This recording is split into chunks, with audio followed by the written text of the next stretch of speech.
आने वाले 24 अगस्त को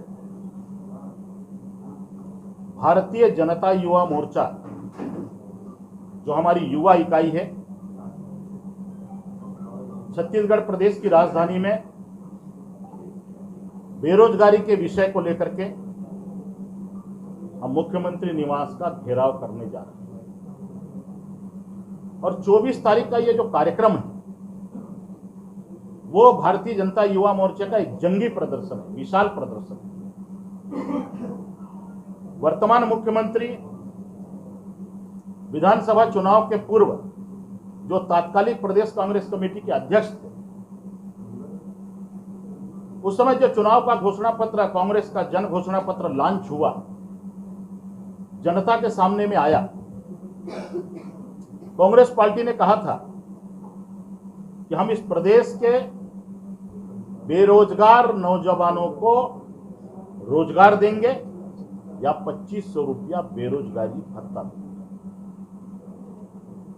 हम आप लोगों के माध्यम से माननीय मुख्यमंत्री श्री भूपेश बघेल जी से पूछना चाहते हैं कि प्रदेश की जनता के सामने में बेरोजगारी के विषय पर श्वेत पत्र जारी करें कि कितने पंजीकृत बेरोजगार इस प्रदेश में हैं, कितने बेरोजगार नौजवानों को किस किस जिले में, किस किस ब्लॉक में कब रोजगार दिया गया है, और पूरे प्रदेश में कितने बेरोजगार नौजवानों को 2500 रुपये बेरोजगारी भत्ता दिया जा रहा है। प्रदेश का नौजवान जानना चाहता है। छत्तीसगढ़ की जो स्थिति है वो बद से बदतर होते जा रही है। सारे विकास के काम ठप हैं, कहीं कोई डेवलपमेंट का काम नहीं चल रहा है। प्रदेश धीरे धीरे अराजकता की ओर बढ़ रहा है। लगातार कानून और व्यवस्था की स्थिति बद से बदतर हो जा रही है। और सबसे ज्यादा अगर कोई पीड़ित है तो छत्तीसगढ़ का भूमिपुत्र और अन्नदाता किसान पीड़ित है। जितना किसान का अपमान इस सरकार ने किया है, छत्तीसगढ़ राज्य बनने के बाद कभी नहीं हुआ। भूपेश जी ने कहा था कि हम 2 साल का बोनस किसानों को देंगे। कब बोनस की राशि किसानों के खाते में भेजी गई है, भूपेश जी इसका जवाब देंगे। कितनी राशि भेजी गई है? पिछले बार बोरे का पैसा किसानों को नहीं दिया। खाद की कमी से इस बार किसान जूझा है। नकली बीज की समस्या से किसान त्रस्त हुआ है। और किसान जब पिछले बार सोसाइटियों में धान बेचने गया, पहली बार किसान का अपमान सोसाइटी में हुआ। छत्तीसगढ़ का भूमिपुत्र और अन्नदाता किसान लाचार हो गया।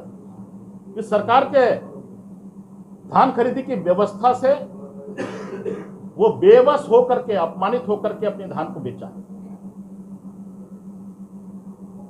राष्ट्रीयकृत बैंकों का किसानों का कर्जा आज तक माफ नहीं हुआ। पिछले बार जो किसानों की तीसरी किस्त की राशि मिली,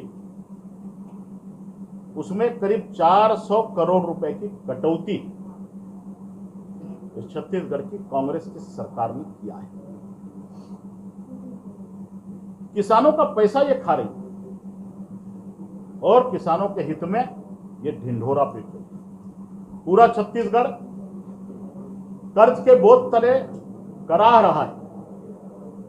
हिंदुस्तान की पहली राज्य सरकार है छत्तीसगढ़ की कांग्रेस की सरकार, भूपेश की सरकार, जो कर्जे के ब्याज पटाने के लिए इसको कर्जा लेना पड़ता है।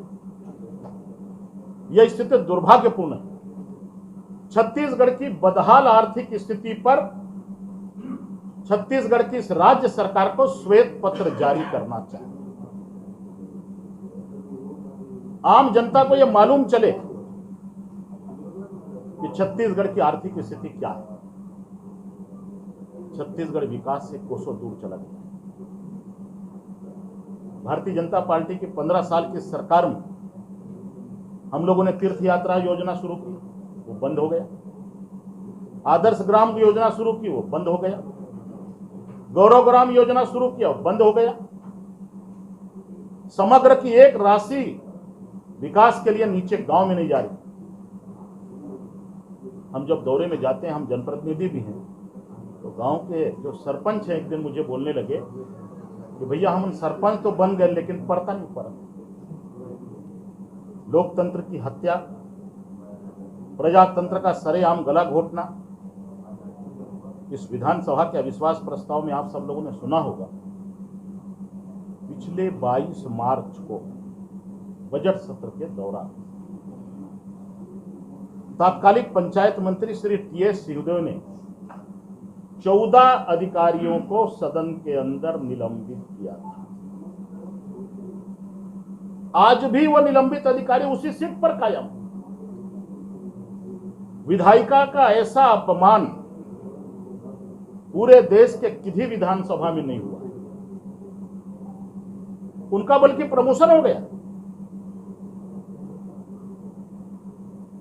विधायिका जब विधानसभा के अंदर कोई घोषणा होती है, राजेश जी 15 साल रहे मंत्री, अगर किसी अधिकारी को निलंबित करने की घोषणा होती है 24 घंटे के अंदर उसका इंप्लीमेंट होता है। विधानसभा की खुली अवमानना। अभी पंचायत मंत्री जी ने सरकार के खिलाफ में खुलेआम पत्र लिखा, ऐसा कभी नहीं होता। और उसने प्रधानमंत्री आवास को लेकर उस पर अटैक किया। पत्र में बहुत सी बातें, 17 से 18 लाख गरीब परिवारों के मकान इस सरकार ने अपना मैचिंग ग्रांट नहीं दिया, अपना अंशदान नहीं दिया। एक घटना भी बस्तर में हुई जिसमें 5 लोग खत्म हो गए। अगर पक्का मकान बन जाता तो ऐसी दुर्भाग्यपूर्ण घटनाएं सिर्फ बस्तर नहीं, इस प्रदेश में कहीं भी नहीं है। पूर्वा में इसी सरकार के कैबिनेट मंत्री वहां के कलेक्टर के ऊपर में आरोप लगाते हैं कि इस कलेक्टर से कोई भ्रष्ट कलेक्टर नहीं है। छत्तीसगढ़ में राज्य सरकार संवैधानिक संकट पर फंसी हुई, और इसलिए संवैधानिक संकट पर फंसी हुई है कि उस मंत्री ने संविधान की शपथ ली, ओध लिया है संविधान की रक्षा करने, और अपने ही प्रशासन के एक वरिष्ठ अधिकारी पर उसने आरोप लगाया कि इससे कोई भ्रष्ट अधिकारी नहीं है। इस प्रकार का दृश्य पूरे देश में किसी भी राज्य सरकार में आपको देखने को नहीं मिले। तो मुझे एक पुलिसकर्मी ने फोन किया, नाम नहीं बताऊंगा। उन्होंने कहा कि भूपेश सरकार की बदहाली ऐसी है, आर्थिक बदहाली, कि हमको जूता और मोजा भी ये सरकार नहीं दे पा रही। पिछले 3 साल से नक्सल मोर्चे पर जो हमारे नौजवान हैं, जो नक्सलाइट मूवमेंट में प्रदेश की सीमाओं में लगे हुए, हर परेशानी को झेलते हुए, वह भी फटे हुए जूते में पहन करके मोर्चे पर जाते हैं। तो यह स्थिति सरकार की है।